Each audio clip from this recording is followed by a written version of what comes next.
The Shrek series is my favorite DreamWorks franchise, and if you've seen some of my best and most plausible theories, you'll be eager to see this. I have a small little Shrek theory I made months ago, which stated that the fairy godmother is behind more than we're led to believe in the film. So I've constructed a timeline of events to contain a massive conspiracy that predates Shrek 1 and extends past the final film, Shrek 4. First, I'll need to dig out some of the buried evidence and construct evidence with evidence to use as evidence in my timeline. Evidenceception. There will be spoilers through Shreks 1 through 4, so hopefully you've seen them all. If not, watching only the first two films will allow you to understand this as well.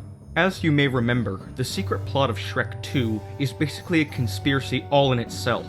It's obvious in Shrek 2 that the fairy godmother is all about her son marrying Fiona. It's also obvious that there's a master plan going on. So, I've sifted through the evidence to put this master plan into a timeline. If you're perceptive or even just attentive, you'll easily realize what part of the plan is. At the end of the film, King Harold is hit with magic and turns into a frog. At first, you're confused at what this means, but then you realize that it's his true form, and that part of the master plan was that the fairy godmother had years ago turned Harold from a frog into a human. And when you realize this, it blows your mind. He wanted to become a human so that he could marry a princess. Sound familiar?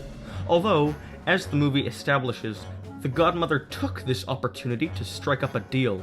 As the movie hints towards, if she turned him into a human, her son would marry his future daughter, and that's why Charming is so obsessed with Fiona. But when you think about it, she only wanted her son to marry into royalty so she could become all-powerful over Far, Far Away. Okay, so that's been established. Although, there is more evidence that is very secret and hidden that I have found that states there is more to the plan. Do you remember what Fiona's curse was? She says when she was a little girl, a witch cast a spell on her. This spell transformed her into an ogre every night until she kissed her true love, at which point she would take true love's form. But what always got to me was why this witch cast a spell on Fiona. What exactly did Fiona do to deserve this? And finally, something clicked. If the fairy godmother wanted her son to marry Fiona, it would appear as forcing and rushed. So, to avoid suspicion from the public and the Queen, she created the elaborate plan of locking Fiona away in a tower and, yes, casting this spell on Fiona. She was the witch. As I just said, this elaborate plan is done to avoid public suspicion and the suspicion from the Queen, who has no idea of the true plans. So if it's true that the fairy godmother cast a spell on Harold's firstborn and locked her away in a tower, then it fits perfectly into place. It was her son who was expected to save Fiona. Why is this curse locked with true love's kiss? Charming is supposed to kiss her. And he was also expected to slip easily into the Dragon's Keep, unlike all the other knights who died trying. Honestly, what makes him so different from them? Well, he's the son of the puppet master. Okay, we've discovered what the fairy godmother does in this movie. Although, when investigating this crazy plan, I discovered more than ever. You might not believe this, but Queen Lillian was the one who introduced Shrek to Fiona. It's crazy, but plausible. Let me explain. Queen Lillian did not know the master plan, correct? Good. Now, do you remember in Shrek 1, the magic mirror? Yes, well, he was the one who introduced Fiona to Lord Farquad. He had the dating game he played with Lord Farquad, and the candidates for Lord Farquad to date were Snow White, Cinderella, and Fiona. Surprise, surprise, Farquad chooses Fiona. We don't know where this mirror came from. Farquad's knights just say that they found it. But if you remember the classic tale of Snow White, then you'll remember that the magic mirror came from the evil queen. And guess what?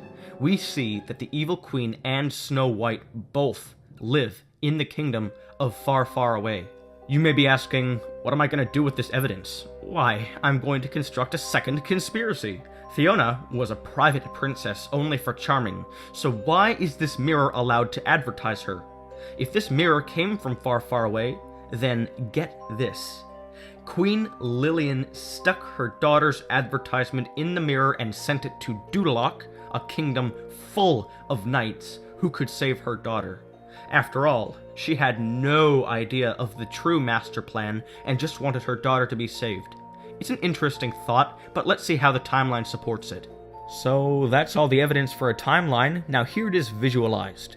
A frog asked a fairy godmother if he could become a prince and marry the love of his life, and in return, his firstborn child would be sent into a believable and elaborate plan to allow this godmother control of his future kingdom.